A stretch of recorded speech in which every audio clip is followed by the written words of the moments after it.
a little bit about immigration from Latin America to the US. And we are here in celebration of the life and legacy of Dr. Martin Luther King Jr., a man whose dream of equality and human rights changed the course of history and has inspired many people in immigration reform. There is no direct connection, there's no clear stance from Dr. Martin Luther King's in terms of immigration that I could find. I'm sure maybe it's out there, I couldn't find it. But what I did find is that clearly the connection is felt by immigrants themselves and even by the government, because this week 6,000 people who are becoming naturalized American citizens are doing so in celebrations that honor Martin Luther King's 81st birthday. And the title of these ceremonies is Enriching the American Dream, the Celebration of a Legacy. So we're going to talk a little bit about this connection between immigration and civil rights. How is immigration a civil rights issue? You may wonder. We have Reverend Harvey Clemens Jr., the pastor of Pleasant Hill Baptist Church in Houston, who connects Dr. King's fight for equality with the struggle many immigrants face today. And I'm going to read a quote by him. Immigration is about human dignity and the nobility of parents of different tribes and nations facing the risk of coming to a foreign land, a land of opportunity, to work for a better tomorrow for their children. Dr. King invoked the truth being that all humans ought to be treated with a certain dignity. And I think that is the key issue here. It would be natural for us to look at him as an example for fighting for a just cause. So not only the Reverend I just mentioned looks at this connection between civil rights and immigration, but also other leaders support immigration reform, and generally they speak out against broken immigration enforcement policies and racial profiling, which are issues that the African American community shares with immigrants, not only from Latin America, although that's where we're going to be focusing our talk today.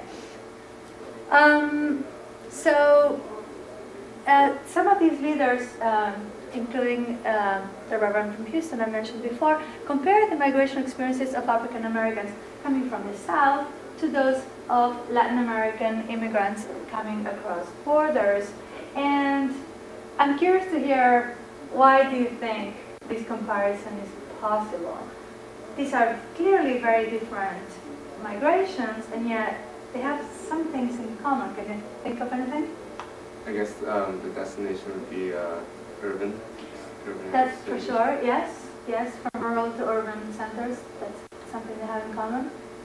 And what are they fleeing? Why did African Americans flee the South to go to the North, and other Latin American immigrants cross the border? What reasons would push them north? Well, economic conditions. Economic reasons? Yes. Better opportunities. Better opportunities? Education.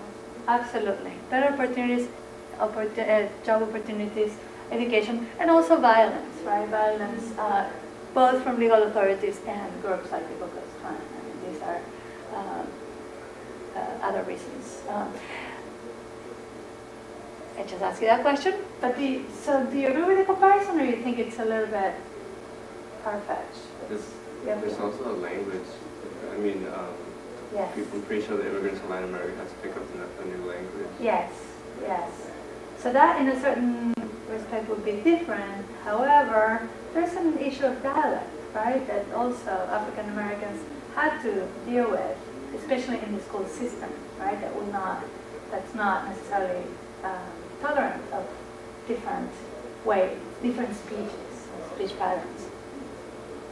Okay, so what I'm going to be talking about today in celebration of Dr. King's civil rights legacy is a little bit about the historical and social circumstances for migration from Latin America to the US, some common trends, but also diversity among the different Latin American groups, and some social issues that concern Latinos in the US, and finally, the relationship between Latinos and African Americans in urban centers. just some numbers to show you the amount of people we're talking about here and their place of origin. The majority of Latin American immigrants come from Mexico. There are 64%, about right over 29 million people. And these are the documented immigrants. So obviously, the actual number is higher. Next comes the Puerto Rican immigrants with 9.1%. The Cuban immigrants make 3.5% of the totality. And interestingly, Salvadorans, I thought the fourth group was Dominicans. And it may have been last time I checked, because that's always been my understanding, that the Dominican immigrant group was the fourth largest group of Latin American immigrants in the U.S. And however, Salvadorans have won now. They're 3.2 over 2.6% of immigrants from Latin America in the U.S. Here, the rest of us, see, 0.4. That's me, Argentina. And Colombia, there you are, 1.1. There's 700,000. But then again, that's just the documented immigrants plus foreign students are not accounted for, right? So there's more. Yes. Spaniard? Yes. People from Spain? Right. I guess it's true. I guess I need to take that off the list because Spain is not in Latin America. You're correct. Oh, that makes sense. Yes, that is from Spain. I guess I should call it Spanish-speaking immigration to the U.S. Only because Spanish people are in this list. Yeah. Okay. And this is actually from 2007, so this data is a little old. All right, so I'm going to focus a little bit on the three main groups, and three top largest groups, just to give you a sense of the different migratory patterns in this. What people think of Latinos in the U.S., right? The socio-historical circumstances of their migratory experiences are unique to each group. So each group came for different reasons and have slightly different concerns. The Mexican immigration is particularly interesting, not only because it's the largest group within the group that we're talking about, but also because they were here before the U.S. was the U.S., right? I mean, the presence of Mexicans in the southwest of the United States predates the moment when these lands became part of the U.S. in 1848. And actually Texas, there's a lot of debate about how Texas became part of the U.S. and it was no longer part of Mexico. Texas became part of the U.S. in 1936 and so earlier. The Treaty of Guadalupe Hidalgo, which was signed in 1848, gave the option of becoming American citizens or move to Mexico to all the people that were already living in Texas, California, Utah, Nevada, and also parts of New Mexico, Arizona, Wyoming, and Colorado. So the part of all, if you think about the actual amount of land that Mexico lost in this war, was more than 50% of the country. The people that stayed, that chose to stay in these areas of the country, gave birth to Chicano identity. And Chicano identity is very interesting because it has both elements of being in the frontier, all the issues that come up from living on the frontier, but also they're influenced by northern Mexican culture, which was highly indigenous. So they were already, northern Mexican culture was already different from the rest of Mexico that was part of the Spanish colony. This is before it became Mexico. From the 1950s to now, a lot of Mexicans have been moving to the U.S., both through legal paths, but also through crossing the border illegally, risking their lives. A lot of people have died trying to do this. And the main reason for this has been deterioration in job opportunities and increasing crime. That's why people talk about part of the solution of the border is, helping Mexican economy, right? So because people, make a huge sacrifice. They leave behind beloved families, a place of belonging, and often the first generation that moves there has a real tough time. So it's actually not fun at the beginning at all. So if they could stay, I'm sure they would. Puerto Rican immigration is the next group. The main facts of this immigration are that in April 2nd of 1900, President McKinley signed the Four-Acre Act, that basically established a civilian government in Puerto Rico. This civilian government included a governor, an executive council appointed by the president, a House of Representatives with 35 elected members, a judicial system with the Supreme Court, a non-voting resident commissioner in Congress, and also Puerto Ricans had to follow all federal laws of the United States. In 1917 is when the Jones Act was signed, and that's when Puerto Ricans actually became U.S. citizens.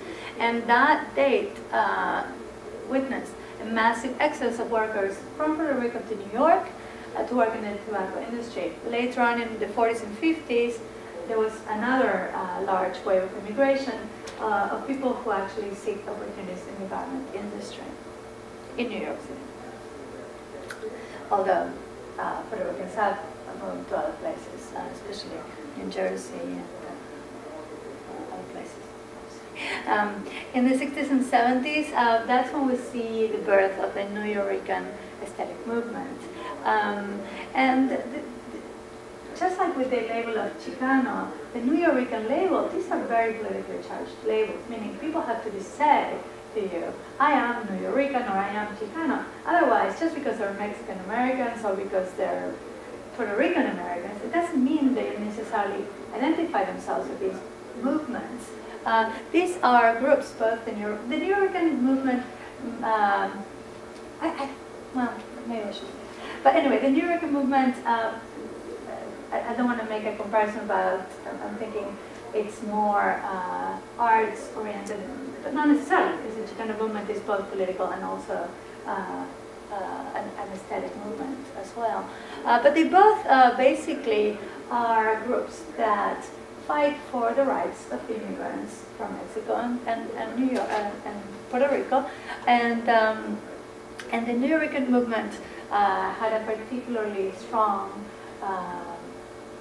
cultural production in poetry. And I brought you some poems from that movement, which if we get to, if we have enough time at the end, I will share with you. Cuban immigration, you may be familiar with Castro's revolution in 1959, where the majority of the middle class from Cuba emigrated first to Puerto Rico, but also to Miami, New York, and Newark. And what's interesting about this migration is that it changed greatly the racial diversity of the island, because a large part of the middle class was white, of European descent, and then now the majority of the people living in Cuba are of African or indigenous descent, mostly. But obviously everything's mixed. It's an interesting fact. Castro himself was from the elite high class, interestingly enough. Not middle class, not working class. He came from a very wealthy family.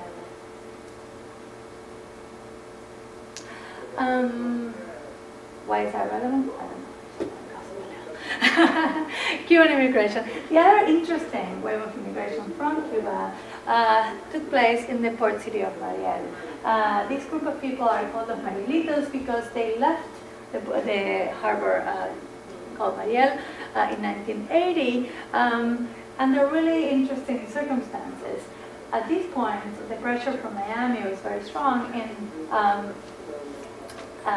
denouncing Castro's immigration policies, meaning the fact that he wasn't allowing people to leave the island. And more people, because of economic reasons, 1980, so Cuba is suffering enormously, they're trying to leave. And so he calls these people who are trying to leave scum, right? Escoria. And so in order, and then he lets them go. But what he does is that he also opens the jails. You may have seen Before Night Falls, the story of Reinaldo Arenas, who was one of the best poets from Cuba, who actually managed to make it into these boats because he was a political prisoner with AIDS, and so Castro let into these, sort of opened the jails and let people who are, particularly people who are sick, and people with mental illnesses, and real bad criminals, into his boats as an aggressive gesture to the U.S. Here, you want our people here, take them, right? And so they're really the people who, I have numbers actually, the people who ended up in trouble out of these 250,000 people who emigrated in this particular exodus. Only about 1,800 have been jailed for criminal activities, and there's another about 600 people who need sponsors in order to be able to stay here. Which is actually interesting because most Cubans actually get political asylum. So it's because this group was mixed with criminals that the people who came in these boats had to get sponsors for their thing, right? Is that okay? Okay, nearly all the rest have settled in Dade County, where Miami is. And yeah, most of these people have adjusted really well to life in the U.S. Okay, questions so far about history of immigration? Obviously, I'm going really fast because we don't have a lot of time. Yeah, good. And I want to leave time for discussion at the end. Here, a lot of people wonder, why do you use the word Latino? Why don't you use the word Hispanic? Or is Hispanic bad? Is Latino? Why are we Spanish people? So, let's talk about labels a little bit. And in general, the term Latino is positive.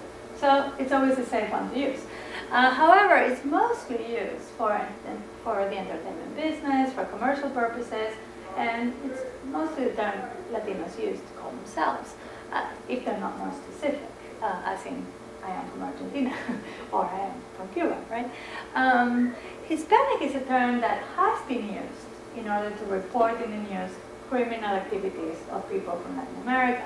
But it's also really the term used in the forms the government has when you are checking what your ethnicity is. So it's not all negative, it's also technical, if you want. But because people tend to say Hispanic in the news when there's a Hispanic criminal and not a Latino criminal, then that's why it's sort of got a bit of a negative connotation. But usually I use them both. I say I'm Hispanic, I'm Latina, Hispanic. I don't have a problem. But you know, again, people have choices.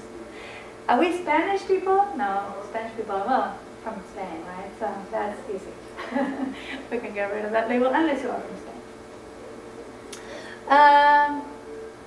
So I just show you very briefly, very generally, the different circumstances and different historical moments when people came from some groups of people came from Latin America to the US. And so clearly it's not a homogeneous identity.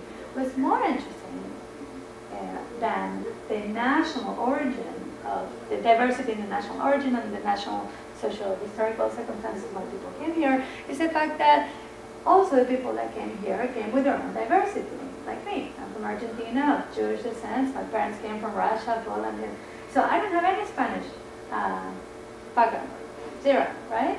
And yet I'm Hispanic, I'm Latina, and I'll tell you why. You can probably hear it in my accent. So we have Puerto Ricans, Dominicans, of European, some are from European descent, some of African indigenous descent, most mixed or some mixed. Some people call themselves Mexicans. They were born in Mexico, they're still very attached, they go home as often as they can, just like I do. Some people were born here, their parents are Mexican Americans. We have people who identify with the Chicano movement. We have Peruvians of Japanese descent. We have me, and then we have Colombians of Lebanese origins. Do we know one of those? Of course we do. Good example. And we have Cuban Americans. Do you consider yourself Cuban American? Puerto Cuban, because my mother's Puerto Rican. Yeah, Puerto Rican. There. Yeah, you have a lot of diversity there. So how do you find who's Latino? the basic definition of someone, of a person who is a Latino is someone who speaks Spanish, okay? And or that his parents come from a Spanish-speaking country. As simple as that. That's the basic definition of a Latino person. Okay?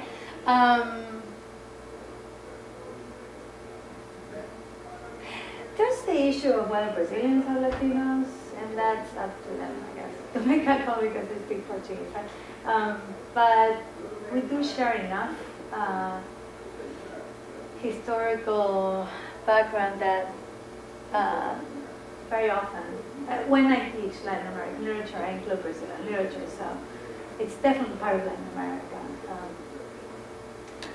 Yes. Question. This definition is voluntary. I mean, because I know people who are grown here, who was born here, but their parents are from Latin America, but they don't consider themselves as Latino.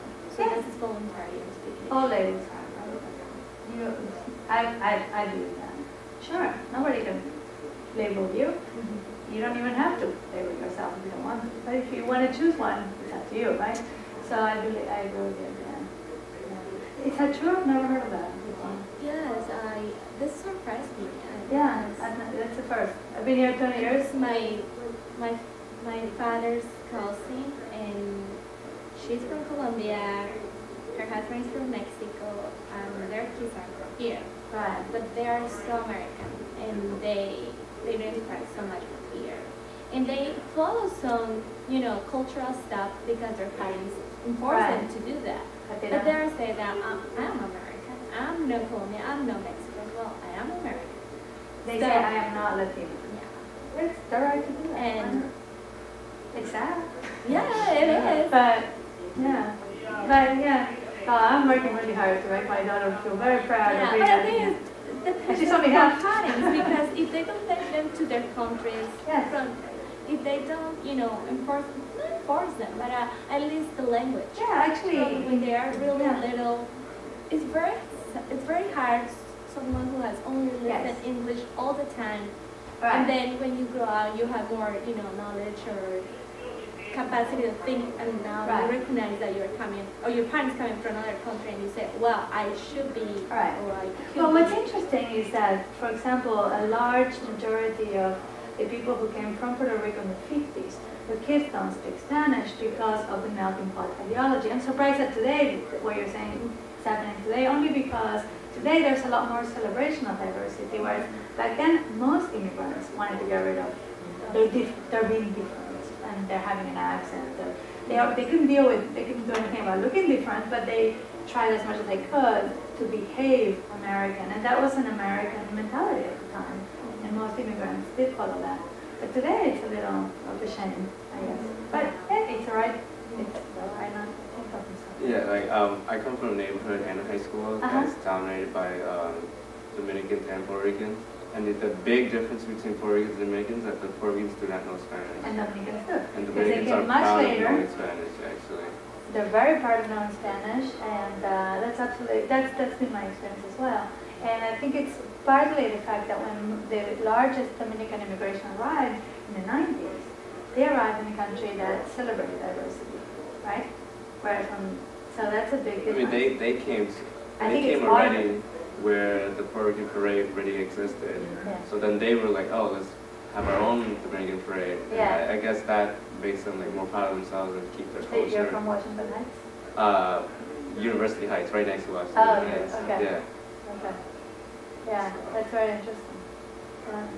Yeah, it's true. And I'd be curious to know how they feel about this. I haven't really asked anybody else. I can ask a question. But because this is my interpretation, it's when they arrive. But there could be other reasons that have to do with being Dominican and the Spanish language being a big part of their national identity. Yeah. All right, but even though we're talking about a lot of people that don't want to, or some people that don't want to, or don't know how to speak Spanish because their parents chose a melting pot ideology, nonetheless, 90% of Latinos in speak Spanish, which is a large number. So why? Is it because the voices in my head speak Spanish? Oh, I don't want to change subject yet. Why do you think so many, what's the connection between the language and the identity, I guess? Is it an obvious answer that we should use the language of some mother tongue? Their parents would, I don't know, I guess the parents in the house would talk to each other and they would hear it. Right. Since you know, like child. Yeah. I guess they pick it up. They pick it up, but you know, often what happens if you don't actually work on it is that your kids will be able to understand it, but they won't speak back to you. Actually, really a lot of my Dominican friends know how to speak it, listen to it fluently, but when it comes to paper, they don't know how to write or read. And that is a big problem with bilingual education in New York. It's, oh my God, don't get me started. Like, I know how to read and write more Spanish than they do. Right. Yeah, because you studied it. Yeah. No, it's a real problem. There's not enough bilingual education, and then on top of it, then there's most of the bilingual education is just the same curriculum translated to Spanish, which means these kids are not learning about their Latin American background. So, all right. I think there is a real pride in there is a strong connection between language and identity, and it's also the fact that it's a third minority, which means there is Spanish spoken in America, which invites. It's a useful language if you want, and so I think that also plays a role in why so many. Yes. And I think the advantage of Latinos that came to the United States, they saw the Italians lose their language. Yes. They saw maybe the other immigrant groups lose their language, and they said, Yes. oh no, that's not going to happen when we come here. So I think that that's been some of the preservation of the language too. Yeah, I agree. But again, the Irish and the Italians arrived when there was a melting pot ideology, right? So can't blame them. How do you understand these expressions, living in the border, living in between? And this is really actually not solely Latinos. I mean, most immigrants feel this way, especially if they continue being connected to their homelands or if their families are around. But how do you understand? Well, living in the border is specific to Mexicans, because Mexico's on the other side of the south. What does it mean to you? Yeah. Living in between, it means to me is that they can never be fully American, they can never really fully blend in and be like Americans, but they can't just go back and be, especially those kids that were born here, they can't go back to say Dominican Republic because they will stand out as well. You know, their Spanish is, you could tell their Spanish is all accented. Or at least there's words, there's little Spanish. There are words that they use in America, in the United States. Spanish was in the United States that aren't used back in the country of origin. Right. So they can't really go back and just be like, oh, I want to be one of you guys, because there was still, they stand out. People in specifically the Dominican Republic will know that you're a Dominican American. You know? There are a lot of happy stories, meaning they actually can, and they do go back some. But you're absolutely right in that they don't entirely blend in either place. That's absolutely true. They stand out in both places. Yeah. But it really depends on exactly what, families back home. I mean, they don't face negative. Right. Some people do, and especially I've heard a lot from students from Puerto Rico, not from Puerto Rico, but born in the U.S. of Puerto Rican parents, and when they don't speak Spanish, that's a real problem going back, because then not only do they stand out, they can't even communicate with. That's a serious problem. But yeah, living in between has a host of issues. Partly is you're not entirely part of anything, but you're also, at the same time, I think more and more people are starting to celebrate being multicultural, having different, being enriched by different cultures.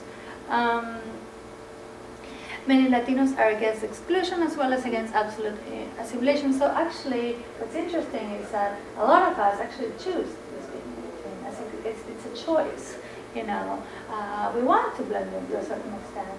I remember when I first arrived here as a foreign student, I really, really worked hard on my accent.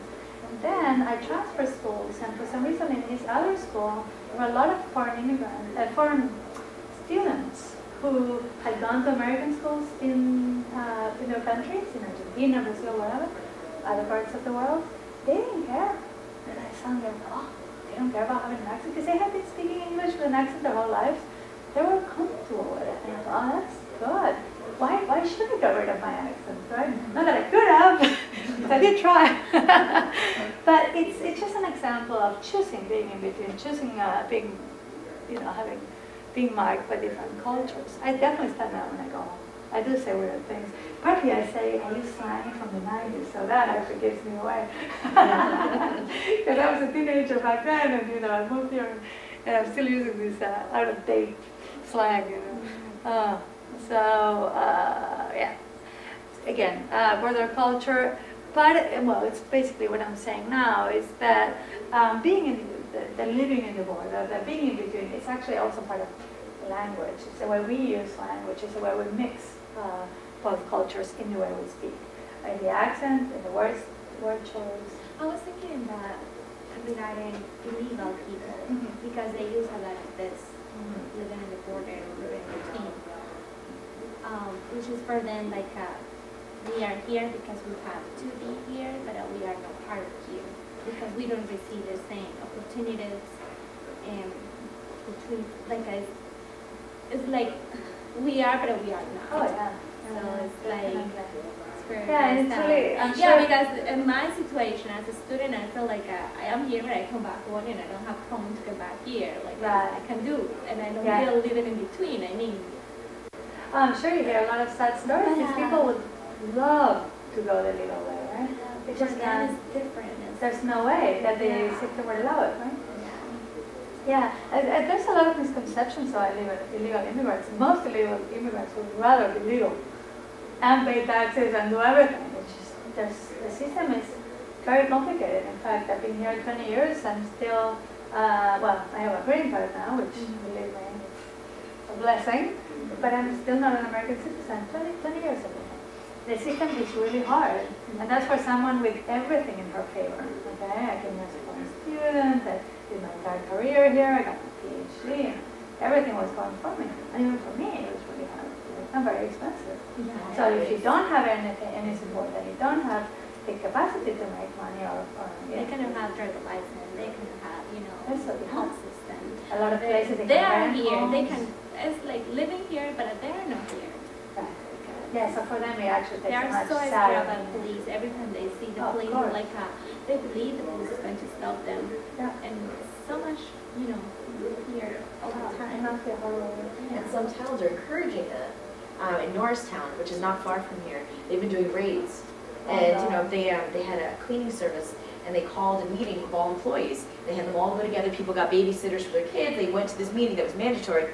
When they were there, ICE was there, and they took everyone. Well, people had kids waiting at home with a babysitter, and they just. Well, and that's a new development in the plantation that's really upsetting. The fact that they're actually sending home people and leaving their kids behind. This is a new development. It wasn't like that before. It's gotten really harsh. Oh, that's horrible. It's awful. Okay. What languages do Latinos speak? That's a test. Pop quiz.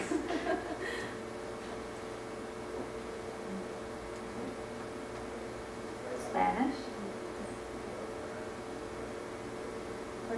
Portuguese. Think about everything we've been saying so far.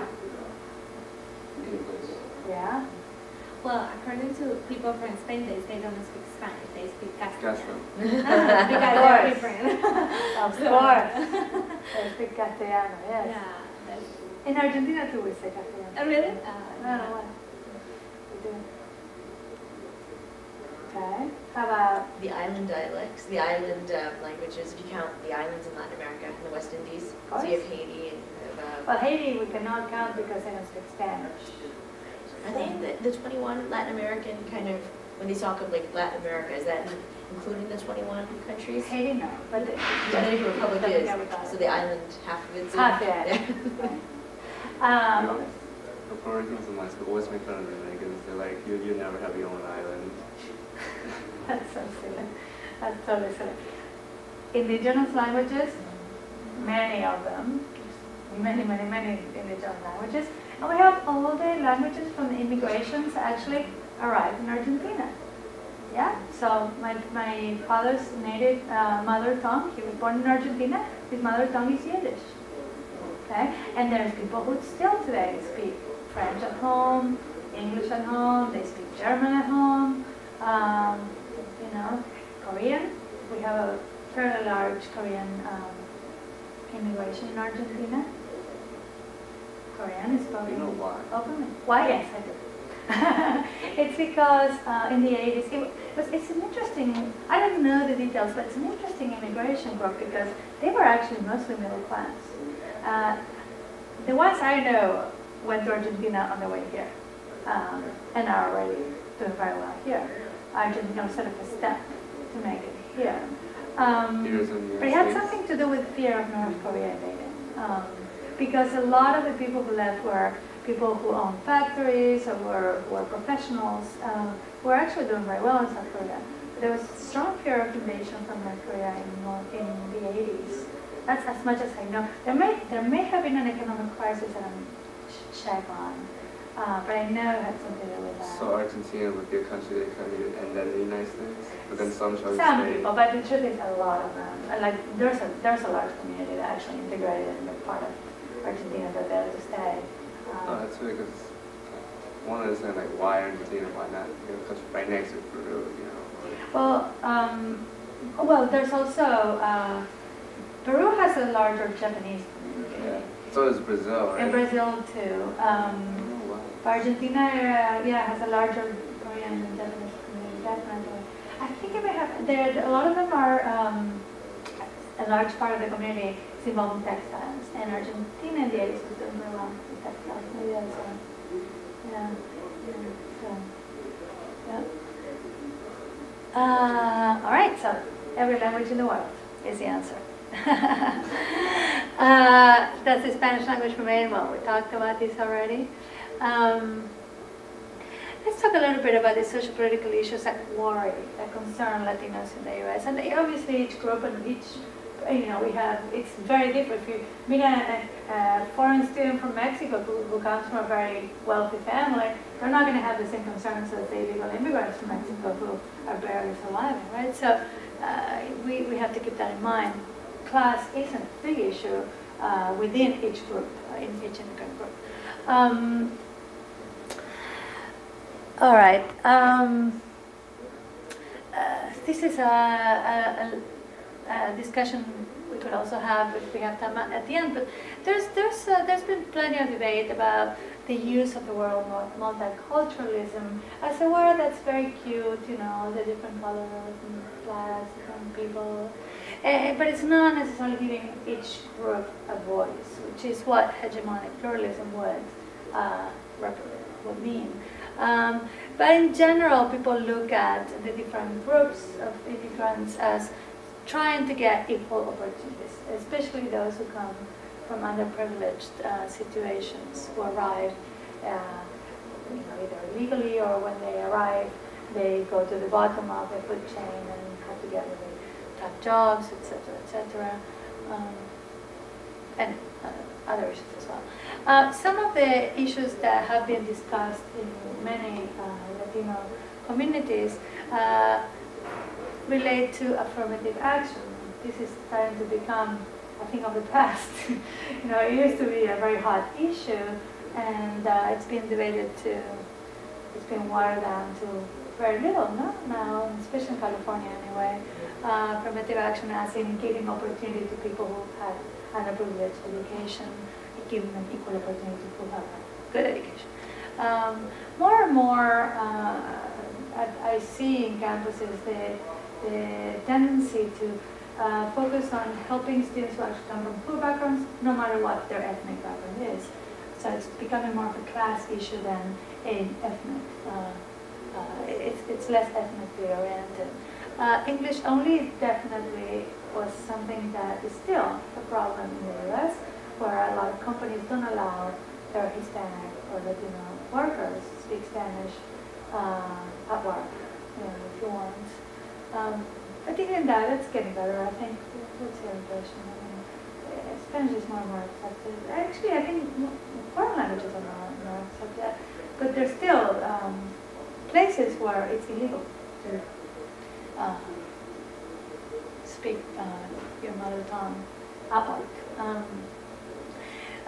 Something else that's discussed among Latinos in the U.S. is how they're used as, as consumers, how they're seen as a profitable market, and more and more companies are trying to sell them products.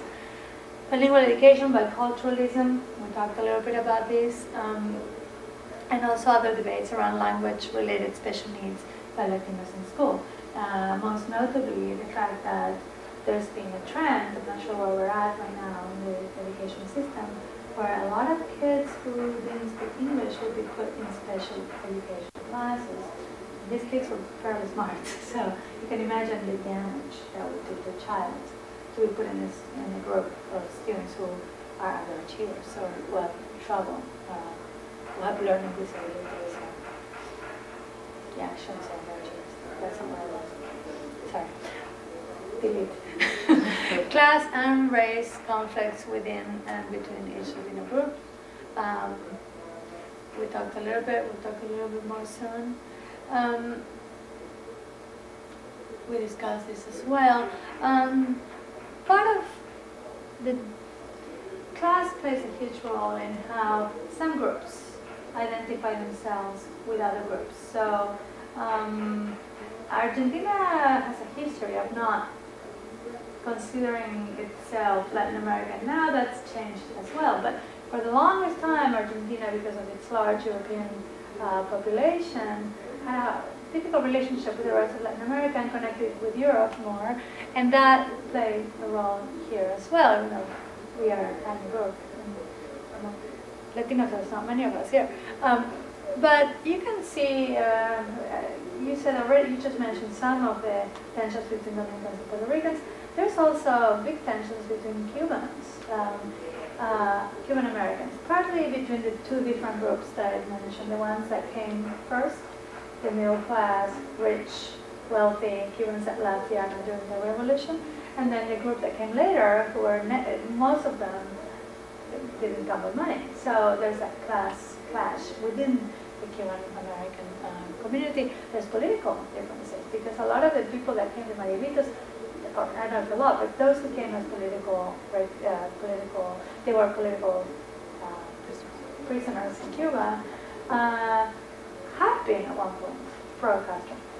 And then they started not agreeing in everything, and then they ended up in jail. So you can imagine the super right-wing ones that came in the 50s against Castro not necessarily feel like they're part of the same group. So that's what I mean by diversity within Latinos, not only within the different groups, but also within each group. Okay, so there's also differences and common problems between Latinos and other minorities, such as the African American communities in urban centers. In New York, it's very clear, right? I don't know the tension, but the differences between El Barrio and Harlem, they're not necessarily neighborhoods that get along, right? I don't know. You step from one neighborhood to another, you know. Yeah, you definitely know. You're in a different world, yeah. And people don't necessarily mix, right? Even though they're relatively close geographically. What's interesting is that these two groups have a lot of things in common. They both suffer from discrimination based on dialect differences, as we were talking about before. Special education, under education in schools, they get very low budgets. They don't get trained teachers necessarily, or they don't get the best trained teachers. However, even though there is hostility between these two groups, and actually, I have to say, this is very common among most ethnic groups. It's not necessarily, I'm just focusing on these two groups because it's relevant to that.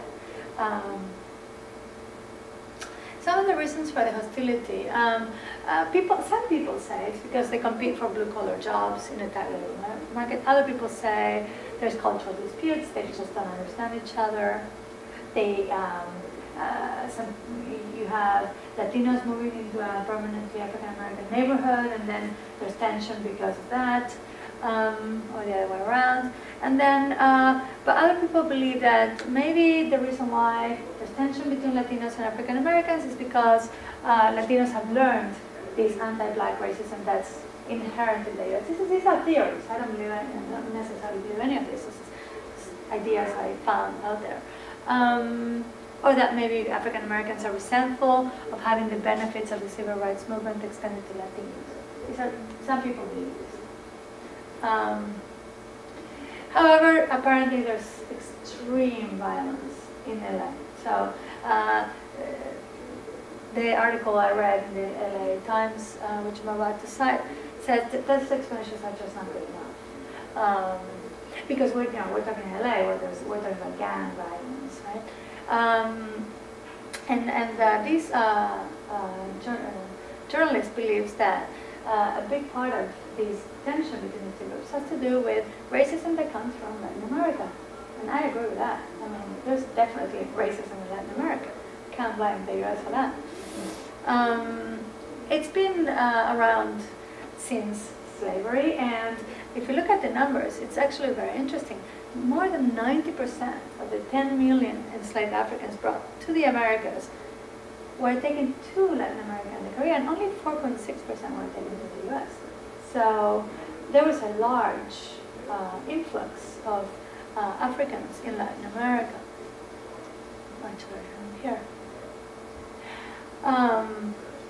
Okay, and some of the results of that interaction are fairly similar. This idea, and in fact, in some places, like in the Dominican Republic, there's internalized racism. There's this, people talk really about marrying up because a couple marries, one is of lighter skin, and that's considered marrying up. I mean, this is accepted, open racism that people are comfortable talking about. So I had many students tell me stories about their grandparents saying, oh, no, you're so cute because your hair is straight. Or, so these are all really ingrained racist ideas that anything African is bad, period. And white supremacy, it's still a reality.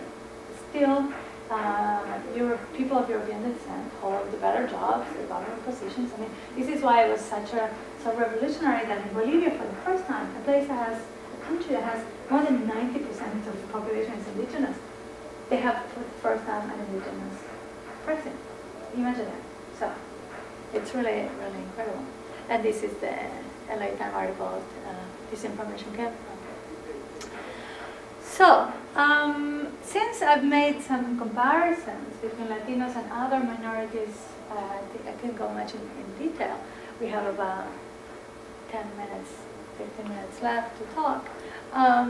What do you think is unique or different of Latinos from other minorities you can think of?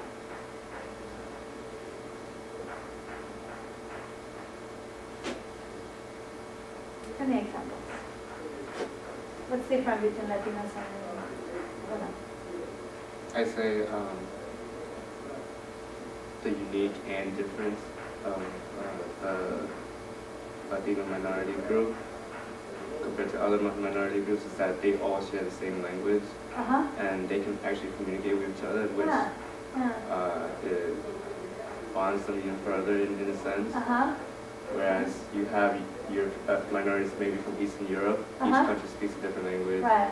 From Asia, each Asian country speaks a different language. That's true, I didn't think of it. That's actually a very good difference. Yeah. So there's not only diversity in culture, but on top of it, the language becomes a barrier. Yeah. Okay, that's very good. Yeah.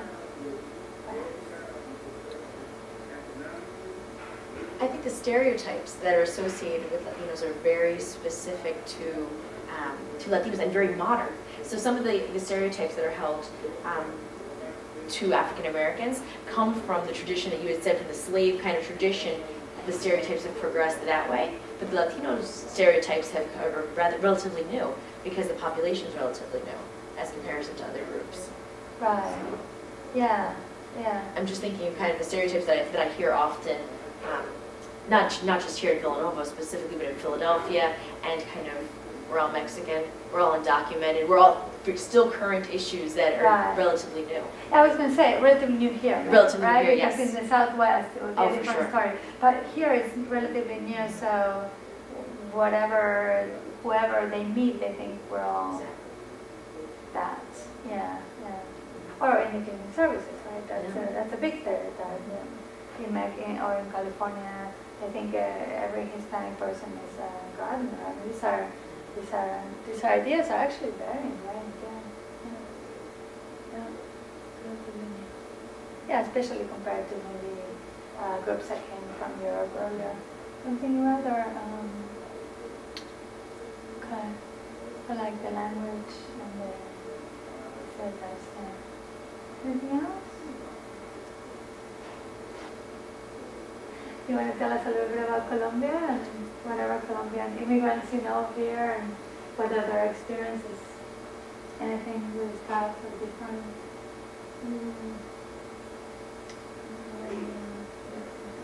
Have you met many people from Colombia?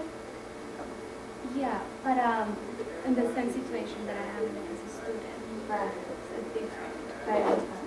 I have met a lot of people in Mexico that are illegal. So when I was working at the office, in immigration office. Yeah, I would say many Colombians came with legal status, but after that they stay here. And they just become illegal. Right. And usually they come with visa. And I believe because it's easy for Mexico or Central America to come illegal because it's very close to it. But to come from Colombia, you have to pass many countries, so it's more difficult. Yeah. So usually people who are here came in one time with visa and they decided to stay here. And is there anything you learned there that I didn't mention that you'd like to share? In terms of the immigrants in that? Well, how they are looking for fine papers. They are desperate to find papers. And how people abuse about that. In Philadelphia, a lot of lawyers, they promise them that they can become a resident very quickly. And that's not true. Sometimes people call the office saying, I have a friend and he's American and he said that he will support me, so I want to become a citizen. And I'm like, you can, just because you have a friend. No, he told me that he will support, he will sign all the papers. I was like, no, the only way that you can become like a resident is through a family, a relative. It needs to be your father, your mother, your brother, your sister, or your children. Otherwise, even your uncle, your aunt, your cousin can apply for you. And people were like, how that's possible? They have many expectations about that. It was really sad to tell them that it's not true.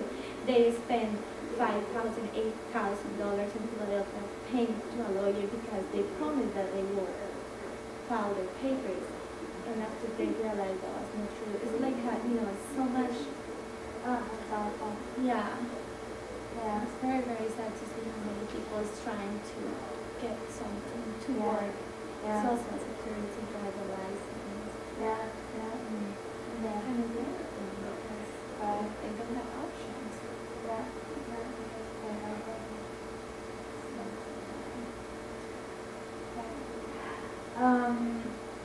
I brought you these poems. I guess we could spend maybe a few minutes. I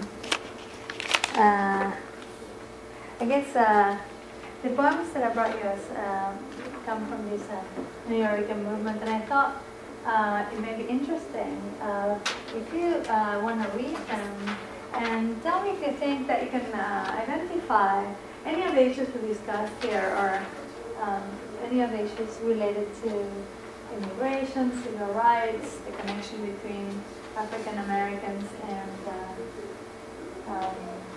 Latinos. So I'll just give you a couple minutes to read these poems and tell me if you can